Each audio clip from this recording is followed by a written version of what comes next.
ये चैनल केवल मनोरंजन के लिए है। हम किसी भी तरह के अंधश्रद्धा को बढ़ावा नहीं देते।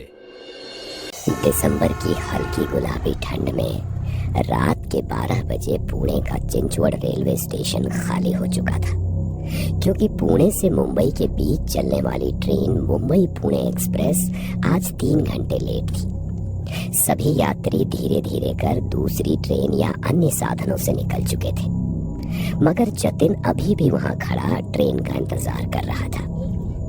लगता है इस रेलवे स्टेशन पर अब मैं अकेला ही बचा हूँ, मगर अब दिन भर की भाग दौड़ के बाद कहीं और जाने की हिम्मत नहीं है। जैसी ट्रेन आएगी उसी से मुंबई चला जाऊंगा। खुद से बातें करते हुए जतिन प्लेटफॉर्म पर इधर उधर देख रहा था। फुट ओवर ब्रिज की सीढ़ियों के नीचे कुछ भिखारी सो रहे थे। तभी एक भिखारी उसके पास आया और बोला, इस वक्त तुम यहाँ क्या कर रहे हो? यहाँ अभी कोई ट्रेन नहीं आने वाली है। मुंबई पुणे एक्सप्रेस आने वाली है, वो जो 3 घंटे लेट है। अच्छा, वो ट्रेन रात के वक्त उस ट्रेन में सफर करोगे? अपना ध्यान रखना, किसी अनजान से बात मत करना। उसकी रहस्यमयी बातें जतीन को कुछ अजीब लग रही थी। वो सम्मोहित सा उस भिखारी को देख रहा था। उसे होश ही नहीं था कि ट्रेन आ चुकी थी। वो उससे कुछ बोल पाता उसके पहले ही ट्रेन चलने का सिग्नल हो गया। हॉर्न देती हुई ट्रेन ने गति पकड़ ली थी। जतिन उस स्टेशन से ट्रेन में चढ़ने वाला अकेला यात्री था और उसकी आंखों के आगे वो ट्रेन निकल जाती उससे पहले ही ट्रेन के आखिरी कोच में जैसे तैसे वो चढ़ गया। उसने दरवाजे से भिखारी की तरफ देखा तो वो भिखारी अभी भी रहस्यमय तरीके से मुस्कुरा रहा था। अचानक हुई इस भाग दौड़ से जतिन की सांस फूलने लगी थी। वहीं दरवाजे के पास खड़े खड़े उसने खुद को रिलैक्स किया और फिर खाली सीट पर जाकर बैठ गया। आंखें बंद करके वो कुछ सोच रहा था। खिड़की से बाहर की ठंडी हवा उसकी रूह को सुकून दे रही थी। तभी उसे एहसास हुआ कि कोई उसके करीब तेजी से सांसें ले रहा है। उसने आंखें खोलकर देखा तो उसके पास कोई नहीं था। यहाँ तक कि पूरा कंपार्टमेंट खाली था। पुणे मुंबई चलने वाली ट्रेन में कभी पैर रखने की भी जगह नहीं होती। उसका खाली कंपार्टमेंट जतीन के मन में बेचैनी पैदा कर रहा था। वो अपनी सीट पर से खड़ा हुआ और कंपार्टमेंट में नजर घुमाई तो दूसरे दरवाजे के पास वाली सीट पर एक व्यक्ति बैठा हुआ था। उसे देख जतिन की सांस में सांस आई। वो उसकी पास वाली सीट पर जाकर बैठ गया। वो व्यक्ति जतिन को देखकर रहस्यमय तरीके से मुस्कुराने लगा, मगर उसकी आंखों में एक सूनापन था। शायद लेट हो जाने की वजह से ट्रेन पूरी खाली है। वो व्यक्ति जतिन की ओर देखता रहा और कुछ नहीं बोला। ये बात जतिन को अजीब लगी। वो आंखें बंद करके दोबारा बैठ गया, मगर उसे अजीब सी बेचैनी होने लगी। वो खिड़की से बाहर देखने लगा। बाहर धूप अंधेरा था। ट्रेन चल के काफी देर हो गई थी, मगर कोई स्टेशन नहीं आया। ये बात जतिन को हैरान कर रही थी। क्या देख रहे हो? कि अभी तक कोई स्टेशन क्यों नहीं आया? जतिन हैरान हो गया कि उसे कैसे पता चला कि जतिन क्या सोच रहा था। क्या सोच रहे हो? मुझे पता है कोई स्टेशन नहीं आया है और नहीं आएगा। तुम गलत ट्रेन में चढ़ गए हो। गलत नहीं, मैं तो सही ट्रेन में चढ़ा था। क्या तुमने गौर किया तुम्हारे अलावा इस ट्रेन में कोई और क्यों नहीं चढ़ा? ये पूरा कंपार्टमेंट खाली क्यों है?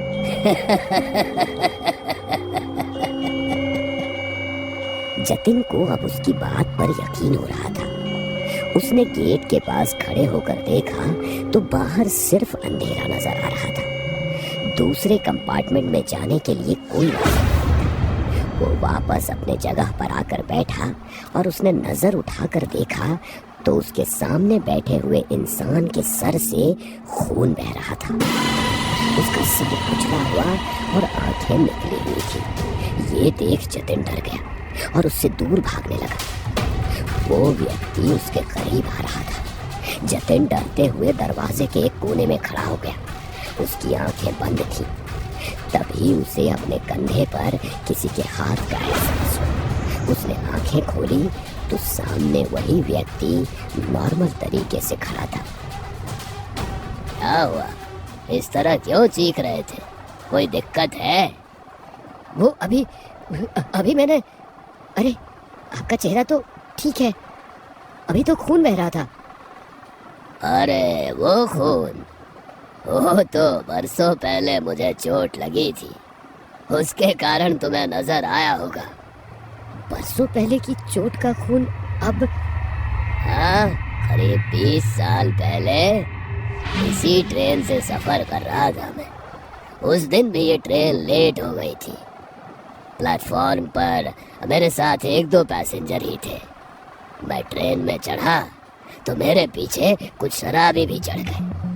पूरी ट्रेन खाली थी, उसके बावजूद जगह के लिए मेरे साथ हाथापाई करने लगे और थोड़ी सी बहस हुई तो उन लोगों ने मुझे चलती हुई ट्रेन से बाहर फेंक दिया। मेरा सर बिजली के पोल से टकराया और उसमें से खून की धार बह गई। मैं पटरी पर गिर गया।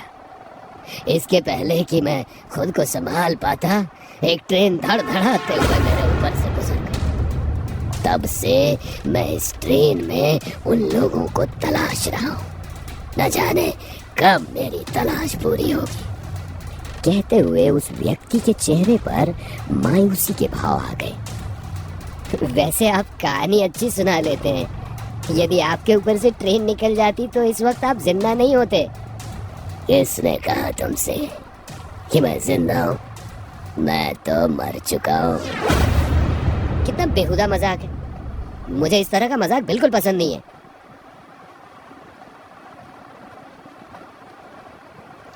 कहते हुए जतिन खिड़की के बाहर देखते हुए अगले स्टेशन के आने का इंतजार करने लगा, मगर ट्रेन किसी स्टेशन पर रुक ही नहीं रही थी। तुम इंतजार करते रहोगे लेकिन ये ट्रेन नहीं रुकेगी। कहते हुए उस व्यक्ति का हुलिया बदलने लगा। कुछ देर पहले जतिन को वो जिस रूप में नजर आया था वैसे ही भयानक रूप में उसके सामने था। डरते हुए जतिन ने चेन खींचकर ट्रेन को रोकने की कोशिश की, मगर जैसे ही उसने चेन खींची ट्रेन की स्पीड और बढ़ गई। झटका लगने के कारण वो जमीन पर गिर गया और वो व्यक्ति उसके सामने आ गया। मैंने तुम्हारा क्या बिगाड़ा है? क्या चाहते हो मुझसे? मैं तो तुम्हें जानता भी नहीं, मुझे जाने दो। कहते हुए जतिन उससे दया की भीख मांगने लगा, मगर वो व्यक्ति उसे और डराने लगा। उसके सर से बहने वाला खून जतिन के ऊपर गिर रहा था। डर के कारण जतिन की हालत खराब होने लगी। तभी अचानक वो व्यक्ति पीछे हट गया। जतिन ने राहत की सांस ली। क्या तुम सच में मेरी मदद कर सकते हो? मुझे छोड़ दो, मैं आपके लिए कुछ भी करने को तैयार हूँ। जतिन ने कह तो दिया था, मगर डर के कारण उसकी हालत खराब थी। वो जिंदा लाश की तरह आंखें फाड़े उसे देख रहा था। मुझे मुक्ति चाहिए, बोलो, दिला सकते हो मुझे मुक्ति? मुक्ति? मगर मैं आपको कैसे मुक्ति दिला सकता हूँ? जतिन का दिल तेजी से धड़क रहा था। उसकी धुंधली समझ में ये बात साफ हो चुकी थी कि वो किसी सामान्य स्थिति में नहीं था। ट्रेन, वो व्यक्ति और पूरी रात सब कुछ एक बुरे सपने जैसा लग रहा था, जिससे वो जाग नहीं पा रहा था। उसकी आंखों में डर और उलझन थी, मगर उसके सामने खड़ा शख्स उसे जाने ही नहीं दे रहा था। मैं आपको मुक्ति कैसे दिला सकता हूँ? वो व्यक्ति अब गंभीर हो चुका था। उसकी आंखों में अब वो सूनापन नहीं था। उसने धीरे से कहा, ये ट्रेन उस रात से अब तक चल रही है। हर बार एक नया यात्री चढ़ता है और फिर उसी की तरह भाग्य को जीता है। जतिन पूरी तरह स्तब्ध था। उसकी सांसें थम गईं। उसके दिमाग में सवाल उठने लगे। कहीं वो भी तो इस ट्रेन में हमेशा के लिए फंसने वाला नहीं? तुम मुझे मुक्ति दिला सकते हो अगर तुम इस ट्रेन की गुत्थी सुलझा सको। मुझे इस ट्रेन से कोई बाहर निकाल सकता है तो वो तुम हो। तुम वही आखिरी यात्री हो जो यहाँ से बाहर जा सकता है, लेकिन इसकी एक कीमत है। क्या कीमत? व्यक्ति ने जतिन की आंखों में गहरी नजर डाली और धीरे से बोला, तुम्हें अपनी जगह मेरे लिए छोड़नी होगी। अगर तुम इस ट्रेन से बचना चाहते हो तो तुम्हें उस यात्री का रोल निभाना होगा जो हर बार मरता है। तुम्हारी मुक्ति उसी में है, लेकिन तुम्हारा सफर यही खत्म होगा। जतिन की आंखों में डर साफ दिखाई देने लगा। उसकी समझ में नहीं आ रहा था कि वो क्या करे। बाहर कोई स्टेशन नहीं था और ट्रेन रुकने का नाम ही नहीं ले रही थी। व्यक्ति की बातों में छिपे रहस्य ने उसकी हालत और खराब कर दी थी। अब वक्त कम है, चुन लो। या तो तुम मुझे मुक्त करोगे और खुद इस ट्रेन का हिस्सा बन जाओगे, या फिर अगली मंजिल तक तुम्हारी कहानी भी खत्म हो जाएगी। जतिन के सामने अब केवल दो विकल्प थे। या तो वो खुद को इस ट्रेन का हिस्सा बना ले और उस आदमी को मुक्त कर दे, या खुद ही हमेशा के लिए इस ट्रेन का एक भूत बन जाए। जतिन ने हिम्मत जुटाई और एक बार आखिरी बार खिड़की के बाहर देखा, लेकिन अब वहाँ केवल घना अंधकार था और ट्रेन की गड़गड़ाहट उसके दिल के धड़कनों के साथ एक हो गई थी।